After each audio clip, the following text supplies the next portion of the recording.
আপনারা জানেন যে স্টুডেন্ট সেল তো 1952 সালে প্রতিষ্ঠার পর থেকেই ছাত্র কল্যাণে কাজ করে আসছে। এটা একটা ছাত্রদের স্বনির্ভর স্বাস্থ্য আন্দোলন, এবং সেই শুধু ছাত্র কল্যাণে নয়, মানব কল্যাণেও সামগ্রিকভাবে এই ছাত্রদের স্বনির্ভর স্বাস্থ্য আন্দোলন, বিশেষত বিভিন্ন প্রাকৃতিক দুর্যোগ এবং দুর্ভিক্ষ, মহামারী, এই সমস্ত ক্ষেত্রেই আমাদের স্টুডেন্ট সেলফের পূর্বসূরীরা তারা অংশগ্রহণ করেছিলেন। নিজেদের জীবনের ঝুঁকি নিয়েও কোনো কোনো ক্ষেত্রে স্টুডেন্ট সেলফ অংশগ্রহণ করেছে। সেই পরম্পরাকে স্বীকৃতি দিয়েও সাম্প্রতিক অতীতে যে বিরাট বন্যাগুলি হয়েছিল আমাদের এখানে 2010, 2000 সাল এবং 96 সালের যে বিশাল বিভৎস বন্যা পশ্চিমবাংলায় হয়েছে, সেই বন্যাগুলির প্রতিনিধি স্টুডেন্ট সেলফ তার ঝাঁপিয়ে পড়ে অংশগ্রহণ করেছেন।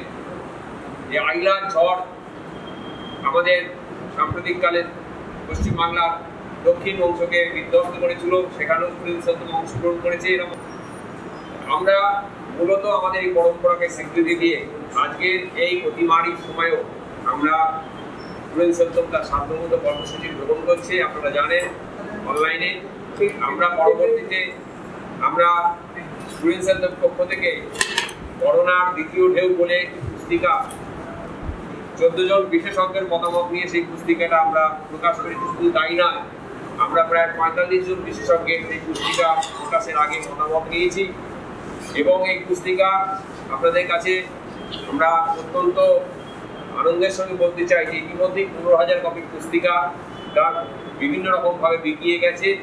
আমাদের এই পুস্তিকার দ্বিতীয় সংস্করণ খুব শীঘ্রই প্রকাশিত হবে। এবং এই তাই নয়, আমাদের স্টুডেন্ট সেলফের সম্পাদক মণ্ডলীর সদস্যা শ্রীমতী সুনিতা শ্রীবাস্তব তার হিন্দি অনুবাদ করেছেন। স্বেচ্ছায় এটিকে নেপালিতে অনুবাদ করেছেন আমাদের শিলিগুড়িবাসী, আমাদের স্টুডেন্ট সেলফ আমাদের শিক্ষিকা শ্রীমতী রশ্মি শর্মা, এবং আমাদের একজন শিক্ষক তিনি এর ইংরেজি অনুবাদের স্বতঃপ্রণোদিত হয়ে দায়িত্ব নিয়েছেন।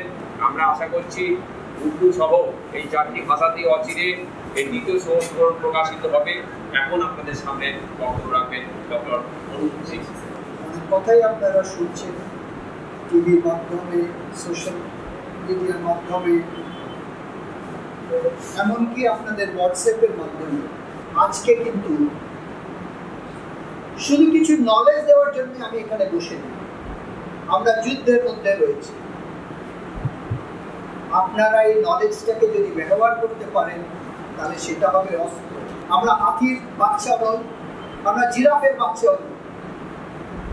হাতির ওজন হচ্ছে 6000 কেজি, মানুষের ওজন হয় 60 কেজি। জিরাফের হাইট হচ্ছে 22 ফিট, মানুষের হাইট 5 থেকে 6 ফিট। আমাদের শরীরে একটাই রং, হয় আমরা ফর্সা নয় আমরা সাদা। কিন্তু এমন কি আছে যেটা মানুষের কাছে আছে, যেটা জিরাফের কাছে নেই, হাতির কাছে নেই, ময়ূর পাখির কাছে নেই, যার কাছে অনেক রং? সেটা হলো মাথা। মাথায় কি আপনার? প্রশ্নটা জেগেছে। বিজ্ঞান কি জানতে চান? বিজ্ঞান কি পৌঁছে দিতে চান? সেই অস্ত্রটাই দরকার। বিজ্ঞান জানলে হয় না, বিজ্ঞানের জন্য মূল্য দিতে হয়, যদি মানুষের জন্য সেটা ব্যবহার। বিজ্ঞান বাড়িতে বসে হয় না, বিজ্ঞান বাগানে বসে হয় না। তাই আপনারা যারা বেরোতে চান তাদের আমি সেইটুকু বিজ্ঞানটা জানাতে চাইছি। যে ভয়ে একটা সৃষ্টি করা হয়েছে, একটা কথা হয়েছে, যে কথাটা কার্ল মার্কস অনেকদিন আগে বলে গেছিলেন, যে মানুষের কষ্ট, মানুষের দুঃখ, সেটা এক শ্রেণী সেটাকে ব্যবহার করে মুনাফা করার জন্য। আজকে দেখুন, যেখানে মানুষ মরছে, ওষুধের দাম বাড়ছে, ওষুধ ব্ল্যাক হচ্ছে, অক্সিজেন ব্ল্যাক হচ্ছে, তারাও মানুষ। আর যারা মারা যাচ্ছে তারাও মানুষ। আমি আশা করি যারা আমার কথা শুনছে তারা সব রাজনীতির ঊর্ধ্বে উঠে, সব তার বাঁধন ভেঙে দিয়ে এগিয়ে আসবেন এই যুদ্ধে মানুষের পাশে দাঁড়াতে। কিন্তু এমনি দাঁড়ানো যাবে না, আমাদের নলেজ রাখতে। নিজে কোভিডে ভুগেছি, কোভিডের উপরে গবেষণা করেছি এবং কোভিড রোগীর পাশে দাঁড়িয়েছি, চিকিৎসা করেছি। সেটা না করলে ঠিকঠাক কোভিডকে বোঝা যায়। পরের কষ্ট বুঝতে গেলে কিছুটা হলেও নিজের কষ্টটা মধ্যে দিয়ে যেতে হবে, তাহলেই সেটা বোঝা যায় কষ্টটা। সেখানে এই ভাইরাসটা বিজ্ঞানটা তাহলে কোথায় পাবো? আজকে উত্তরটা পেয়েছি। সে উদ্দেশ্য শক্তি হচ্ছে নেচার। সমস্ত বিজ্ঞান তো নেচারের মধ্যে রয়েছে। প্রকৃতি যাকে আপনি বলেন, এবং প্রকৃতিকে বুঝতে গেলে ইতিহাস বুঝতে হবে। তাহলে কোভিড ভাইরাস কোথা থেকে এসছে? ভাইরাস না থাকলে কি পৃথিবী খুব ভালো হতো? কেনই বা প্রকৃতি এই ভাইরাসকে নিয়ে আসলো? আমি যেদিন প্রথম কোভিডের সম্পর্কে ভাবতে গেলাম, আমি ভাবলাম কোভিড তো ভাইরাস। ভাইরাস মানে কি? লিভিং না নন লিভিং? যখন সৃষ্টি হচ্ছিল প্রকৃতির নিয়মে, ইভলিউশন হচ্ছিল, লিভিং এর আসার আগে ভাইরাসকে তৈরি করা হয়েছিল, যে ভাইরাস আপনার শরীরে ঢুকলে সে জীবিত হয়ে যায়, কয়েক হাজার বছর থাকতে পারে, কারণ সেটা লিভিংই নয়। যে লিভিং নয় তাকে আপনি কি করে মেরে দেবেন? কোন ওষুধে মারবেন? ভাইরাসকে ইনঅ্যাক্টিভেট করা যায়, ভাইরাসকে মারা যায়। ভাইরাসের পরে আসলো ব্যাকটেরিয়া, ব্যাকটেরিয়ার পরে আসলো প্লান্টস, প্লান্টসের পরে আসলো life of other cells, amoeba, unicellular, এবং তারপরে মানুষ। তাহলে সেই ভাইরাস কি প্রয়োজন ছিল এই সৃষ্টি করতে? ধরুন তো যে সমুদ্রের জলে যখন একটা ওয়েল মারা যায়, তার জন্য তো ইলেকট্রিক চুল্লি না। সেখানে কি হয়? সেই ওয়েলকে খায় ছোট মাছটা, কিন্তু সেটাও এতটা যে সমুদ্রের মধ্যে তাহলে সেটা জমতে জমতে জমতে পাহাড় হয়ে যাবে। তাই প্রকৃতি নিয়ম করলো এগুলোকে খাবে ব্যাকটেরিয়া।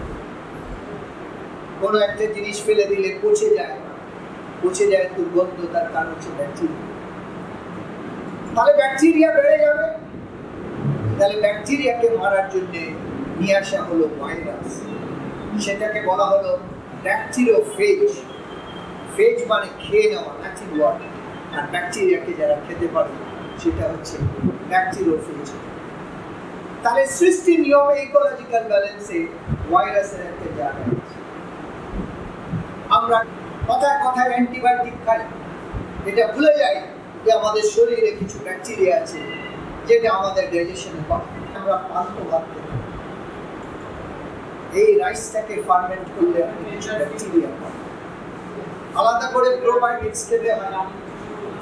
আজকে কোভিডে সবাই বলছে প্রোবায়োটিক্স খাও, ভিটামিন সি খাও, ভিটামিন ডি খাও, A to Z খাও। আমি আবার বলেছি কারো কষ্ট কারো গল্প। কিন্তু আজকে আপনাদের মাধ্যমে আমি বলতে চাই, লোকের কাছে বুঝিয়ে দেবেন যে পশ্চিমবঙ্গের মানুষ নরওয়ে বা ডেনমার্কে থাকেন না, যেখানে 6 মাস সূর্যের আলো থাকে। সাধারণ বিজ্ঞানে জানেন আলো থাকলেই খাবার তৈরি করতে পারে প্লান্ট, আর একমাত্র প্লান্টই অক্সিজেন দিতে পারে, আর কেউ দিতে পারে না এই সিস্টেম। যখন এত আলো, তাহলে এই দেশটা গরিব কি করে? আজকে লেবু যদি খেতে বলি ডাক্তার বাবুরা, তাহলে কোনো ফার্মাসিউটিক্যাল কোম্পানির মুনাফাটা হয়, বরঞ্চ একটা চাষির বাড়িতে দুটো পয়সা যায়। সে কথাটা কি বিজ্ঞানী নয়? যদি সাজনের ডাটা, যেটাকে আমরা ড্রামস্টিক বলি, যেটা করতে গেলে এই শহর অঞ্চলে সকলের বাড়িতে হতে পারে, সজনে ডাঁটা ফেলে দিলেই সজনে গাছ, তার ফুল, তার পাতা, 4টে বিকসুল ক্যাপসুলে যা ভিটামিনস থাকে কয়েকটা সজনে ডাঁটাতে থাকে, সেটা সারা পৃথিবী জানে। কিন্তু আমরা জেনেও চোখ বন্ধ করে আছি। মাটি আছে, সূর্যের আলো আছে, নলেজ নেই। আমরা বিকসুল ক্যাপসুল কিনে খাওয়াচ্ছি রোগীদের আর নিজেদের। লোকে কেঁদে কেঁদে জিজ্ঞেস করছে কি খেলে আমার ইমিউনিটি বাড়ে। কোভিডের জন্য ইমিউনিটি লাগে না, কম ইমিউনিটি হলে বরঞ্চ ভালো। বুঝে দেব, it is excessive immunity which causes the damage. Low immunity doesn't cause the damage. তাই কথায় কথায় এতগুলো ভিটামিন, এতগুলো প্রত্যেক দিন একটা সোশ্যাল মিডিয়ায় আছে এটা খান তাহলে ভালো হয়ে যাবে, না লাগবে না। যার বাড়িতে গরু আছে তার বাচ্চা দুধ খায় না, দুধটা বিক্রি হয় আর সে পয়সা দিয়ে সে খায় কুরকুরে, চিপসে বেশি নুন। আজকে 50% অফ দ্য ইন্ডিয়ান্স যারা 60 বছরের বেশি তাদের ব্লাড প্রেশার বেশি। কারণটা কি জানেন? আপনার সব বেশি জিনিসে নুন বেশি। শ্রীনাথ রেড্ডি একটা সুন্দর পেপার করেছিলেন যে আমরা যদি নুন খেতে ছোটবেলা থেকে কম করি তাহলে আমাদের দেশে হাইপারটেনশন কমে যাবে। তাহলে কিন্তু যে কোম্পানিগুলো ওষুধ তৈরি করে তাদের, তাহলে এক কথায় কোভিডের পেশেন্টের বাড়িতে যাবেন, বলবেন সজনে ডাঁটা কিনে খেতে, লেবু খেতে, আমলকি খেতে, আর যে কোনো ফল যেটা বাড়িতে পাওয়া যায় সেটা খেতে। আপনারা যারা ছাত্র রয়েছে প্রত্যেক স্কুলে কলেজে একটা করে গাছ লাগাবেন, গাছটাকে নিজের নাম দেবেন। আগামী দিনে আমরা ভয়ঙ্কর সংকটে যাব, খাওয়ার দাম বাড়বে। কোভিড কিন্তু সব থেকে বেশি হয়েছিল যেটা আমরা বুঝিনি, সেটা হচ্ছে মলস, এয়ার কন্ডিশন প্লেস, সরকারি দফতর যেখানে এয়ার কন্ডিশনিং করা হচ্ছে। আমি যেখান থেকে বলছি আমি ওদের বলেছি জানলা দরজা খুলে দিতে, কারণ কোভিড ভাইরাসের যে ওজন আছে পাখা চালিয়ে দিলে সে থাকতেই পারে। কিন্তু আপনি যখন ঘর বন্ধ করে এয়ার কন্ডিশনিং চালান তাহলে একই ভাইরাস ঘুরে ঘুরে সার্কুলেট করে, তার যাওয়ার আর কোনো জায়গায় নেই। আপনি খুব যতই মাস্ক পরুন সেই এয়ার কন্ডিশন। পশ্চিমবঙ্গ দেখেছে কিন্তু কোনো শিক্ষা দেয়নি, কেন বিজ্ঞানের চর্চা আমরা করি না। আমরা বাজারকে সামনে রেখে বিজ্ঞানের চর্চা। বিজ্ঞান আমাদের বিজ্ঞানের জন্য নয়, মানুষের জন্য নয়। বাজার বিজ্ঞানকে ঠিক করে দেয় কি বলতে হবে কি বলতে। কিন্তু আপনারা যারা এখনো বিক্রি করেন তারা তাদের কথা বুঝলে আপনারা জানতে পারবেন যে আমার প্রথম কথাটা হচ্ছে আপনাদের নিজেদের বাড়িতে যদি কারো রোগীর কাছে যান, প্রথম কথাটা জানলা দরজা খোলা রাখবেন, পাখা চালিয়ে দিতে বলবেন। মাস্ক লাগাবেন কিনা সেটা আলাদা কথা, কিন্তু এইটুকু করলে কোভিড স্প্রেড করে। এবারে কোভিড ভাইরাস কোথা থেকে আসলো? বিজ্ঞান মনে করে যে কোনোদিন কোনো ভাইরাস হঠাৎ করে হয়, নেচার বলে হঠাৎ করে কিছুই হয় না। তাহলে 2019-এ কোভিড আমরা সবাই জেগে উঠলাম, আমরা বললাম এই মহামারীর সম্পর্কে কেউ জানে না, এটা সত্যি কথা নয়। সত্যি কথাটা হচ্ছে আমরা জানতাম কোভিড আসছে।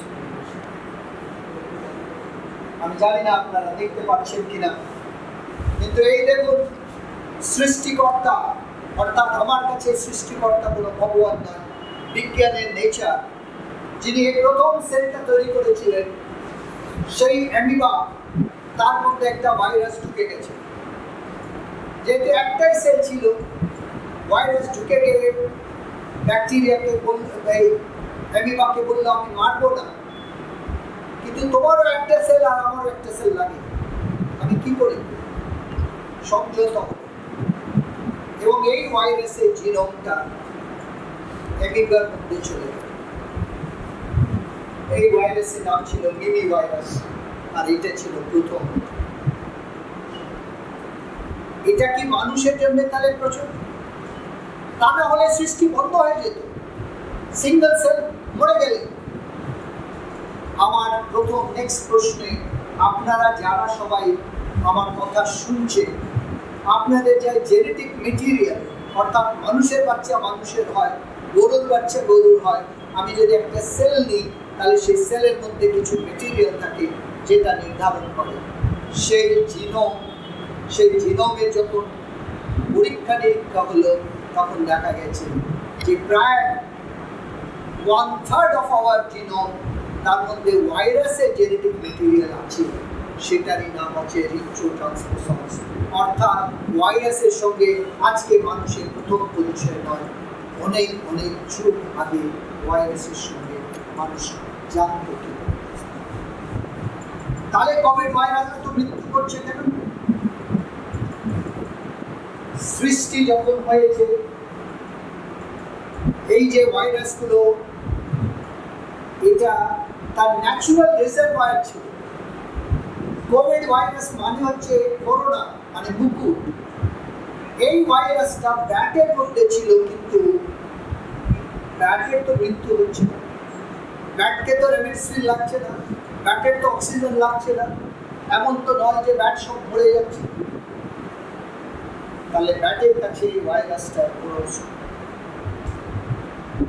কিন্তু আমরা যখন গাছ কাটতে কাটতে, জঙ্গল কাটতে কাটতে আমরা ভাবলাম যে মল তুলবো আর বেশি পয়সা রোজগার করবো,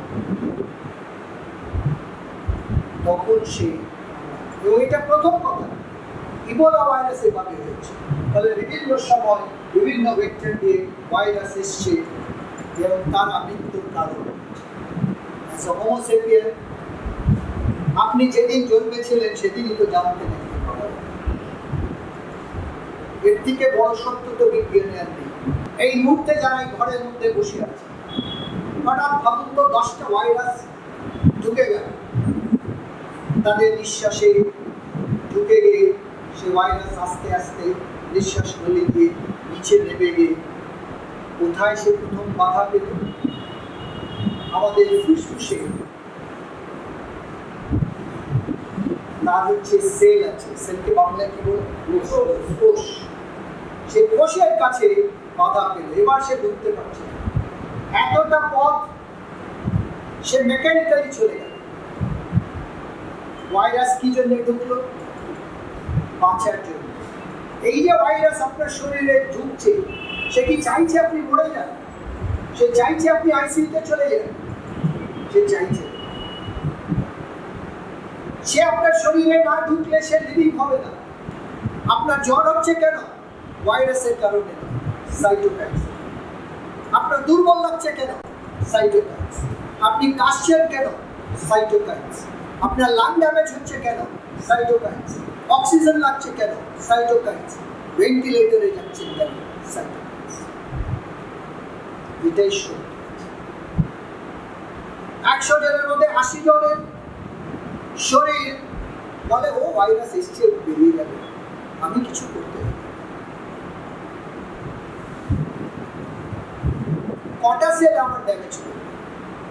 কয়েকদিন একটু দুর্বল লাগবে, যা হয় ভাইরাস ইনফেকশন, আবার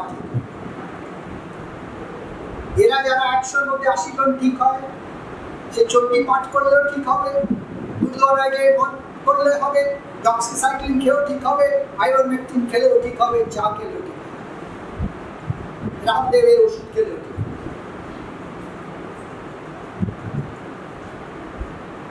এটা নিয়ে কোনো ব্যবসা করা হবে। কিন্তু যারা শরীরে হাইপার ইমিউন, রেগে গেছে, সেই বাবা যে ছেলের উপরে রেগে গিয়ে, ছেলে বলছে আমি বিয়ে করবো, ভয়ানক রেগে গেছে, এবার ছেলে তো চলে গেল, তার রাগের চোটে তার ব্লাড প্রেশার বাড়লো, তার ব্রেন হ্যামরেজ হলো, সে নার্সিং হোমে ভর্তি হয়ে গেল, সবটা কারণকে ছিল। তাই পোস্ট কোভিডে সাইটোকাইন্স আবার বাড়ে এবং মৃত্যু ঘটে। লোকে বলে এটা তো কোভিডের মৃত্যু নয়। আমাদের দেশে এটা ভুল ব্যাখ্যা হচ্ছে, প্রত্যেক কটা ডেথ কোভিডের। কিন্তু যেই আপনি কোভিড নেগেটিভ হয়ে গেলেন আরটিপিসিআর, তারপরে যদি মৃত্যু হয় তখন বলা হয় আসলে এটা প্রি আর পোস্ট। যে ভাইরাস ঢুকেছিল চুপচাপ বেরিয়ে যেত, আপনার শরীরে অ্যাংরি ম্যাক্রোফেজ তারা রেগে গিয়ে সে বাবার মতন সে রাগ করছে, রাগ তার থামছে না। বাংলা সিনেমা হিন্দি সিনেমা দুটোতেই দেখেছে কোনো বাবার রাগ একদিন থাকে, কারো 7 দিন থাকে, কারো 6 মাস থাকে, কারো আবার হিন্দি সিনেমা 6 মাসও থাকে। রাগ কতটা হবে আর কতদিন থাকবে এটা ডাক্তার ঠিক করেন না, ঠিক করে তার শরীর।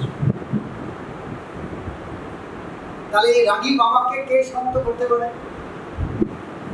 তার পাশে তার স্ত্রী যদি বেঁচে থাকে তাহলে সম্পূর্ণ কি শান্ত করতে পারে? না, রাগের পরিমাণটা খানিকটা কমে যাবে। এই রাগটাই হচ্ছে আর সেই স্ত্রী হচ্ছেন স্টেরয়েড, সব স্টেরয়েড সেই ডেক্সামেথাসোন। সকলের কি লাগবে? না, লাগবে 80 ভাগ সে 15 থেকে 20 ভাগ যাদের সাইটোকাইন বেরোচ্ছে। কতদিন বেরোবে আমরা তো জানি না।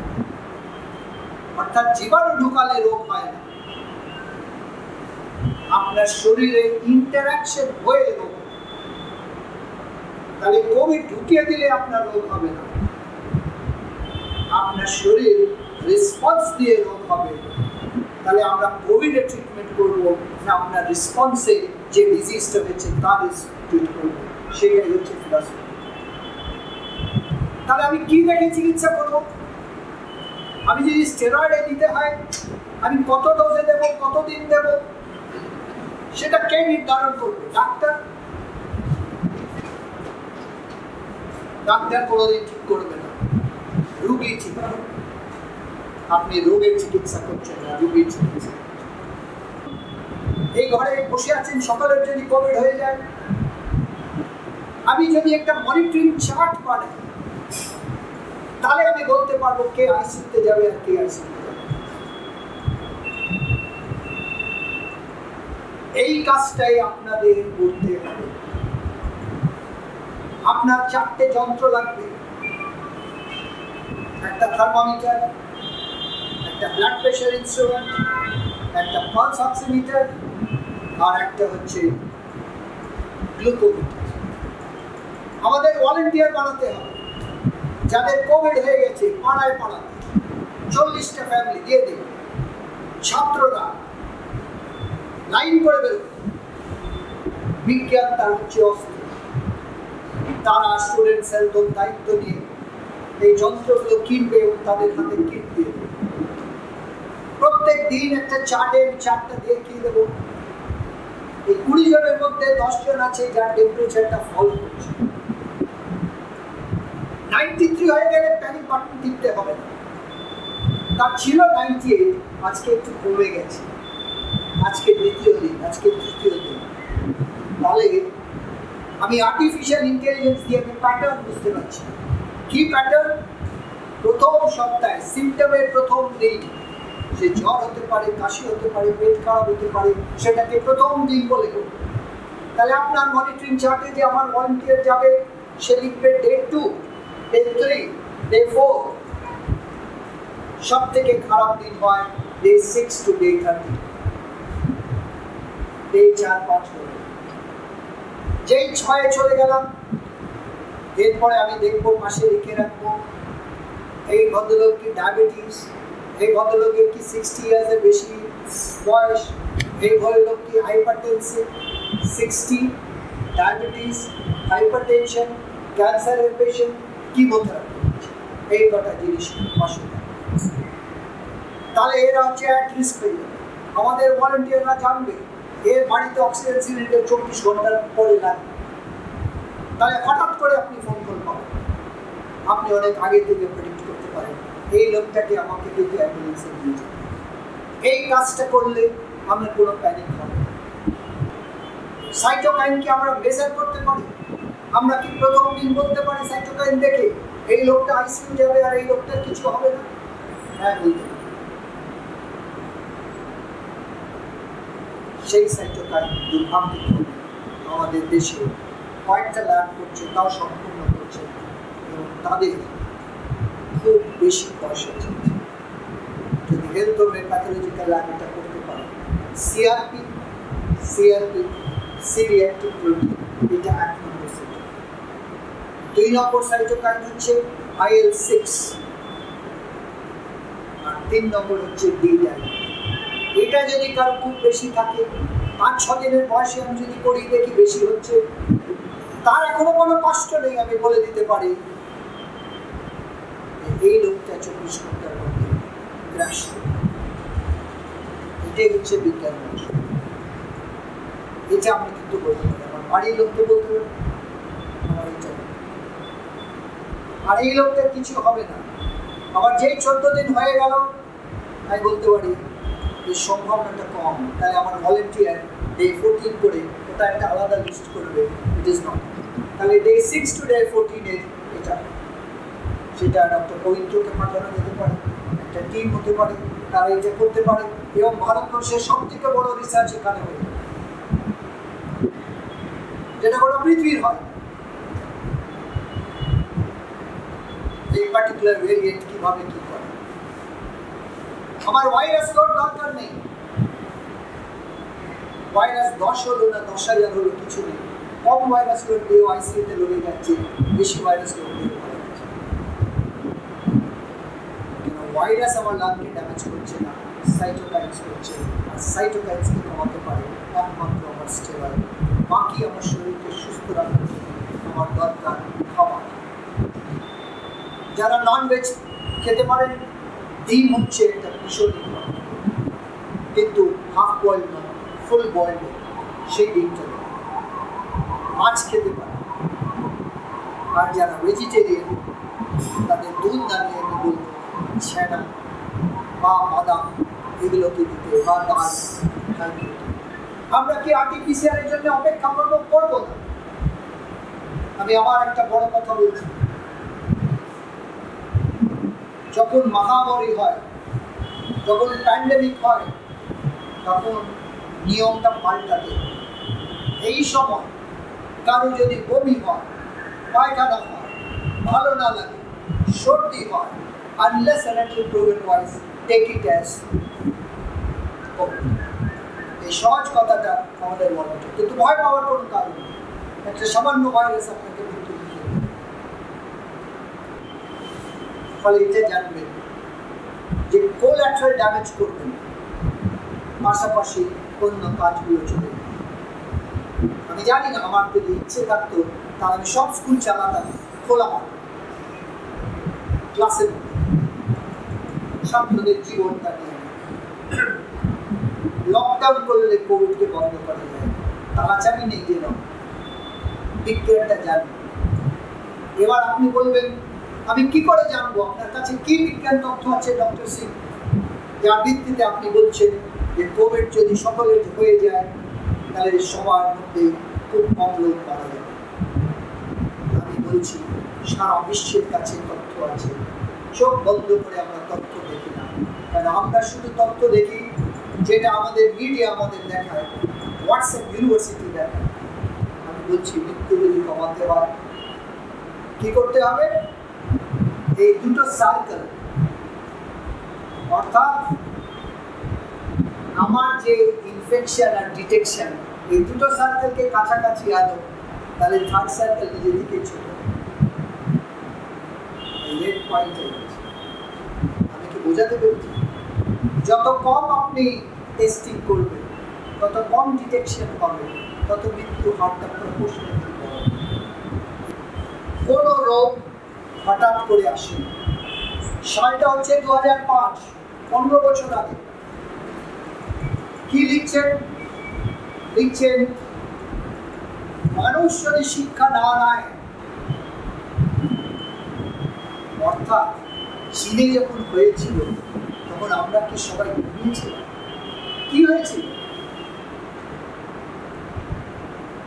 আমরা আজকে বলি SARS-CoV-1।